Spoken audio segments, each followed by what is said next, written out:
ದೇವರ ಮಕ್ಕಳೇ, ನಿಮ್ಮೆಲ್ಲರಿಗೆ ನನ್ನ ವಂದನೆಗಳು. ಇವತ್ತಿನ ದಿವಸ ಕರ್ತನ ವಾಕ್ಯ ಯಾವುದಂದ್ರೆ, ಲೋಕನ ಬರೆದ ಸುವಾರ್ತೆ 15ನೇ ಅಧ್ಯಾಯ 1ರಿಂದ 7ರಲ್ಲಿ. ಅಲ್ಲಿ ಕರ್ತನ ವಾಕ್ಯ ಏನ್ ಹೇಳ್ತದಂದ್ರೆ, ಒಬ್ಬ ಪಾಪಿ ದೇವರ ಕಡೆಗೆ ತಿರುಗಿಕೊಂಡಾಗ ಅದರ ವಿಷಯದಾಗಿ ಪರಲೋಕದಲ್ಲಿ ಎಷ್ಟು ಸಂತೋಷ ಪಡ್ತಾರೆ ಎನ್ನುವುದನ್ನ ಕುರಿತು ಕೇಳೋಣ.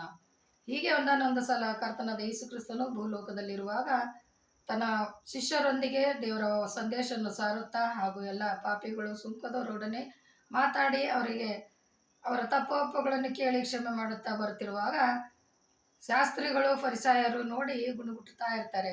ಅಯ್ಯೋ, ಈತನೇನು ಪರಿಶುದ್ಧನಾಗಿ ಪಾಪಿಗಳ ಒಟ್ಟಿಗೆ ಮಾತಾಡ್ತಿದ್ದಾನೆ ಅಂತ. ಆಗ ದೇವರು ಒಂದು ದೃಷ್ಟಾಂತ ಹೇಳ್ತಾರೆ. ಏನಂದ್ರೆ, ಒಬ್ಬನ ಹತ್ರ ಒಂದು 100 ಕುರಿಗಳಿರಲಾಗಿ ಆ 100 ಕುರಿಗಳನ್ನು ಕಾಯ್ತಿರುವಂತ ಸಮಯದಲ್ಲಿ ಒಂದು ತಪ್ಪಿಸಿಕೊಂಡು ಹೋದಾಗ ಅದನ್ನು ಹುಡುಕುತ್ತಾ ಹೋಗುತ್ತಾನೆ. 99 ಕುರಿಗಳನ್ನಲ್ಲೇ ಬಿಟ್ಟು ಒಂದು ಕುರಿ ಕಳೆದು ಹೋಗೋದಕ್ಕೆ ಮಾತ್ರ ಹುಡುಕಲು ಹೋಗುತ್ತಾನೆ. ಯಾಕೆಂದ್ರೆ ಅದು ಕಳೆದು ಹೋಯ್ತಲ್ಲ ಅಂತೇಳಿ. ಅದು ಸಿಕ್ಕಿದ ಮೇಲೆ ಅದನ್ನು ಭುಜದ ಮೇಲೆ ಕೂಡಿಸಿಕೊಂಡು ಸಂತೋಷವಾಗಿ ತನ್ನ ಮನೆಗೆ ಬಂದು ತನ್ನ ನೇಬರವರ ಜೊತೆ ಹಾಗೂ ಕುಟುಂಬ ಸ್ನೇಹಿತರೆಲ್ಲರನ್ನು ಕರೆದು, ನೋಡ್ರಿ, ನಮ್ಮ ಮನೆಯಲ್ಲಿ ಒಂದು ಕುರಿ ಕಳೆದು ಹೋಗಿತ್ತು, ಇವಾಗ ಸಿಕ್ಕಿದೆ, ತುಂಬಾ ಸಂತೋಷ ಪಡಿರಿ, ಆನಂದ ಪಡೀರಿ ಅಂತೇಳಿ ಅವರೊಟ್ಟಿಗೆ ಸಂತೋಷ ಪಡ್ತಾರೆ.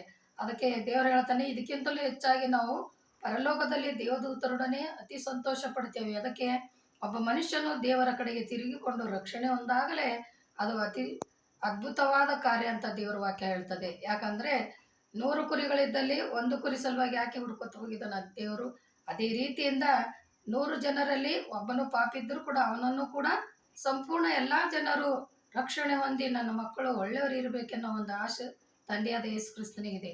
ಅದಕ್ಕಾಗಿ ಆತನ ಆಶೆ, ಆತನ ಕೋರಿಕೆಯನ್ನು ನಾವು ತೀರಿಸಬೇಕಾದರೆ ಆತನ ವಾಕ್ಯಗಳನ್ನು ಕೇಳಿ ಅದನ್ನು ಗಮನಿಸಿಕೊಂಡು ನಡೆಯುವುದು ತಪ್ಪು ಸರಿಯೋ ಅಂತ ನಮ್ಮನ್ನು ನಾವೇ ಪರೀಕ್ಷಿಸಿಕೊಳ್ಳಬೇಕು.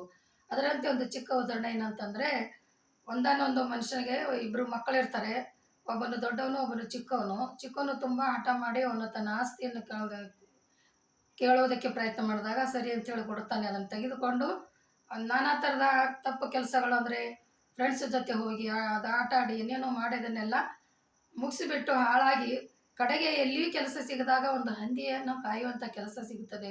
ಅವಾಗ ಅವನಿಗೆ ತುಂಬ ನಾಚಿಕೆ ಹಾಗೂ ದುಃಖ ಆಗುತ್ತದೆ. ಅಯ್ಯೋ, ನಾನು ಪಶ್ಚಾತ್ತಾಪ ಪಟ್ಟು ನಮ್ಮ ಅಪ್ಪನ ಹತ್ರ ಹೋದರೆ ಎಷ್ಟು ಚೆನ್ನಾಗಿರುತ್ತೆ, ನಮ್ಮ ಅಪ್ಪ ನನಗೆ ಕ್ಷಮಿಸಿ ಸ್ವೀಕರಿಸಬಹುದಲ್ಲ ಅಂಥೇಳಿ ಓಡಿ ತನ್ನ ತಂದೆ ಹತ್ರ ಬಂದು ತಂದೆಯ ಕಾಲಿಗೆ ಬಿದ್ದು, ಅಪ್ಪ, ಪರಲೋಕಕ್ಕೆ ವಿರೋಧವಾಗಿ ಹಾಗೂ ದೇವರಿಗೆ ವಿರೋಧವಾಗಿ ತಪ್ಪು ಮಾಡಿದ್ದೇನೆ, ನನ್ನ ಕ್ಷಮಿಸು ಅಂತೇಳಿ ಮಾನಸಾಂತರ ಪಟ್ಟು 10 ಕಾಲು ಬಿದ್ದಾಗ ಆತನು ಎತ್ತಿಕೊಂಡು ಅವನನ್ನು ಮುದ್ದಿಟ್ಟು ಕ್ಷಮಿಸಿ ಅವನಿಗೆ ಹೊಸ ಬಟ್ಟೆಗಳನ್ನು ಉಡಿಸಿ ಕೈಯಲ್ಲಿ ಉಂಗುರ, ಸಂತೋಷ ಪಡಿರಿ, ಆನಂದ ಪಡಿರಿ ಅಂತೇಳಿ ದೊಡ್ಡ ಭೂಲೋಕದಲ್ಲಿ ನೀವು ಇಷ್ಟು ಸಂತೋಷ ಪಟ್ಟಾಗ ಕರ್ತನಾದ ಯೇಸು ಕ್ರಿಸ್ತನು ಅಲ್ಲಿ ಕೂಡ ಒಂದೇ ಮನುಷ್ಯನ ರಕ್ಷಣೆ ಸಾಕು, ಅವರೊಟ್ಟಿಗೆ ಸಂತೋಷ ಪಡ್ತಾನೆ. ಅದಕ್ಕಾಗಿ ದೇವರ ವಾಕ್ಯ ಹೇಳ್ತದೆ, ಯಾರು ಯೆಹೋವನನ್ನು ನಂಬುತ್ತಾರೆ ಅವರು ನಿತ್ಯ ಜೀವ ಹೊಂದುತ್ತಾರೆ.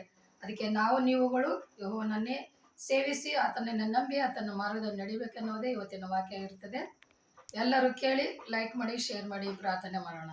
ಪರಿಶುದ್ಧನೇ ಪರಿಶುದ್ಧನೇ, ದೂತಗಳ ಒಡೆಯನೇ, ಸೇನಾಧೀಶ್ವರನೇ, ಅಪ್ಪ, ನಿನ್ನ ನಾಮಕ್ಕೆ ಕೋಟಿ ಕೋಟಿ ಸ್ತೋತ್ರ. ಇವತ್ತಿನ ದಿನದಲ್ಲಿ ಕರ್ತ, ಪಶ್ಚಾತ್ತಾಪ ಪಟ್ಟು ಯಾರು ತನ್ನ ತಪ್ಪನ್ನು ಒಪ್ಪಿಕೊಳ್ಳುತ್ತಾರೆ ಅವರಿಗೆ ಕ್ಷಮಿಸಿ ನಿನ್ನ ರಕ್ಷಣೆ ಮಾರ್ಗವನ್ನು ಕೊಡುವ ತಂದೆಯಾಗಿದೆ. ಅದೇ ರೀತಿಯಿಂದ ನಾವುಗಳು ಕೇಳುವರೆಲ್ಲರೂ ನಿನ್ನ ಮಾರ್ಗದಲ್ಲಿ ನಡೆಯುವಂತೆ ನಿನ್ನ ಆಶೀರ್ವಾದ ನೀಡು.